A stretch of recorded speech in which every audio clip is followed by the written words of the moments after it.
Hai, selamat pagi Traders. Perkenalkan, saya Dahna Marta, Technical Analyst BRI DS. Pagi ini sebelum saya mengulas supplementary terupdate, saya akan mengulas BRI DS Flash Alert, yaitu ISG Movement Update. Ya. ISG secara teknikal saat ini sudah mulai memasuki fase bearish. Hal ini terkonfirmasi ketika ISG berhasil melewati support kuat EMA 200 di area 5.909 dan juga support kuat 5.850. Level 5.850 adalah area neckline dari pola double top atau pola reversal bearish yang terbentuk dalam grafik mingguan IHSG yang ditunjuk pada gambar 1. Target pola double top sendiri yang terbentuk di grafik mingguan IHSG ini ada di area 5.322. Support kuat IHSG selanjutnya ada di area 5.700 hingga 5.718 pada grafik daily yang ada di gambar kedua. Jika IHSG mampu bertahan di atas level 5.700 sampai 5.718, maka terbuka peluang mengalami reversal dengan target area 6.141. Sementara dalam grafik daily, yaitu di gambar kedua, IHSG dalam downtrend channel dan telah melewati mid channel dan support 5.850, yaitu neckline pola double top. Support 5.800 juga tidak dapat menahan laju penurunan IHSG saat ini. IHSG saat ini sedang menguji support kuat terakhir, yaitu support kuat EMA 200, yaitu di area 5.700 sampai 5.718. Jika IHSG melewati level 5.700 atau turun melewati 5.700, maka trend bearish ini akan semakin terkonfirmasi dan berpotensi menuju ke 5.322. Namun, jika IHSG bertahan di atas 5.700, maka terdapat peluang IHSG mengalami reversal dengan target area upper channel di area 6.141. Baik, selanjutnya saya akan update supplementary 24 Mei 2021. Saya mulai update supplementary dari Key Index Performance. IHSG LQ45 mengalami koreksi dan gagal melewati resisten 5.800 pada perdagangan Jumat kemarin. IHSG ditutup melemah 0,42% dan LQ45 melemah 0,49%. Pergerakan negatif IHSG kemarin dipicu dari pergerakan bursa regional yang variatif akibat kekhawatiran akan meningkatnya kasus COVID-19 di negara-negara Asia dan lockdown di beberapa negara seperti Malaysia, Singapura, dan juga Taiwan. Dari dalam negeri juga timbul kekhawatiran akan terjadi hal serupa setelah kembali dari libur Lebaran. Investor asing tercatat net buy di IHSG Jumat kemarin, namun secara mingguan asing masih tercatat net sell 139 miliar. Hal ini menambah kekhawatiran pada pergerakan IHSG ke depan. Sementara itu, bursa saham Amerika Serikat pada Jumat ini ditutup variatif, cenderung melemah. Dow Jones ditutup menguat, sementara indeks utama S&P dan Nasdaq ini melemah.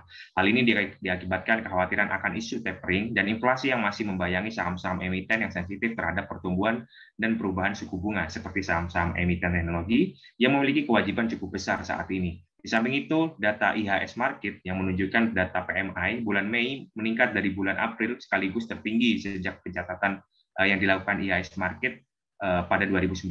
Hal ini menambah daftar data pertumbuhan ekonomi di AS. Indeks Edo melemah 1,27%, indeks VIX menurun. Hal ini menunjukkan kekhawatiran pelaku pasar mulai meredah. Indeks DXY kembali menguat setelah rilisnya data pertumbuhan ekonomi di US, dan hal ini berpotensi memberikan sentimen negatif ke pergerakan mata uang utama dunia, termasuk juga rupiah. Bursa saham ASEAN dan regional ditutup variatif kemarin. Hang Seng menguat tipis, sementara Shanghai melemah. Hal ini akibat perkembangan kasus COVID-19 di sejumlah negara yang masih tinggi dan pembatasan di beberapa negara, sehingga pelaku pasar cenderung berhati-hati. Selain itu, data IHK tahunan Jepang ini kembali terkontraksi menjadi minus 0,4% secara year on year, dan sebelumnya pada periode yang sama tahun 2020 berada di level minus 0,2%. Hal ini menunjukkan konsumsi di Jepang masih belum pulih akibat pandemi COVID-19. Selanjutnya update currency and bond yield, USD IDR melemah, selanjutnya electricity kita menguat, dan US 10-year kembali melemah akibat penerapan kebijakan moneter The Fed yang masih akomodatif dengan melakukan pembelian obligasi. G3 currency rata-rata melemah, sehingga dolar menguat terhadap 7 mata uang utama, dan hal ini sejalan dengan penguatan indeks dolar. Komoditas metal bergerak negatif, seperti nikel, tin, copper, dan silver ini melemah. Namun gold masih menguat, seiring dengan turunnya kripto akibat blokade dari Cina, sehingga investor mulai mengalihkan investasinya ke safe haven. Sementara batu bara menguat di atas level psikologis $100 akibat minimnya pasokan di Cina, sehingga berpotensi mempengaruhi pergerakan emiten batu bara pada hari ini. CPO juga masih koreksi, LWTI dan Brent mengalami technical rebound yang cukup kuat, sehingga berpotensi memberikan katalis positif terhadap pergerakan emiten oil. Selanjutnya update dari tim equity research kami, di sini ada Indosat, rekomendasi buy taking profit di 7.800. ISAT mencatatkan pendapatan pada kuartal 1 2021 sebesar 7,35 triliun rupiah, menunjukkan pertumbuhan yang solid, yaitu tumbuh 0,2% secara kuartal dan 12,6% secara year on year, yang mencapai 24% dari perkiraan kami. Hal ini mendukung oleh basis pelanggan yang stabil, pertumbuhan data traffic, yaitu 3,7% secara kuartal dan 46,3% secara year on year, dan kinerja data yang baik.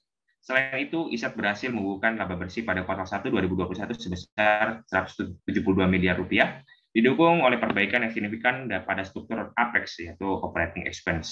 Selanjutnya, consumer sektor maintain overweight. Kami memperkirakan sektor konsumen akan kembali mencatatkan perbaikan pada kuartal 2 2021, didukung oleh tren penjualan pada bulan Ramadan dan ekspektasi pemulihan yang berkelanjutan pada semester 2 2021. Kami juga memperkirakan pertumbuhan pendapatan pada full year 2021 sebesar 11,4% secara year on year dibandingkan full year 2020, yaitu 4,2% secara year on year.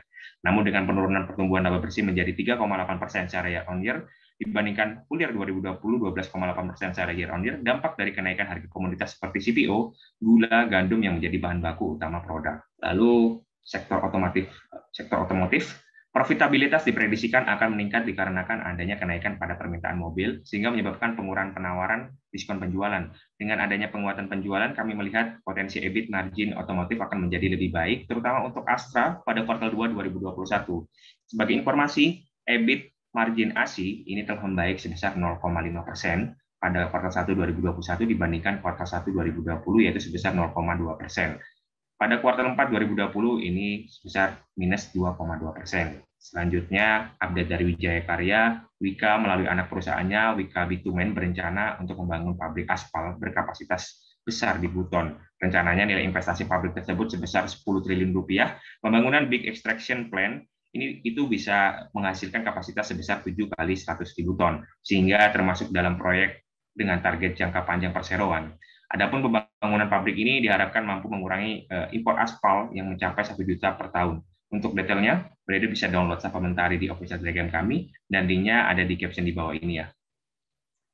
Lalu update trading ideas pada hari ini, IHSG hari ini diprediksi bergerak mix dengan kecenderungan melemah, indikator yang masih di negatif menguat, indikator stokastik oversold, dan RSI-nya oversold. IHSG diprediksi bergerak di rentang 5.605 hingga 5.850. Lalu beberapa saham yang menarik secara teknikal yang bisa diperhatikan pada hari ini, ada ITMG, rekomendasi trading buy, trading range di area 12.300 sampai 13.225.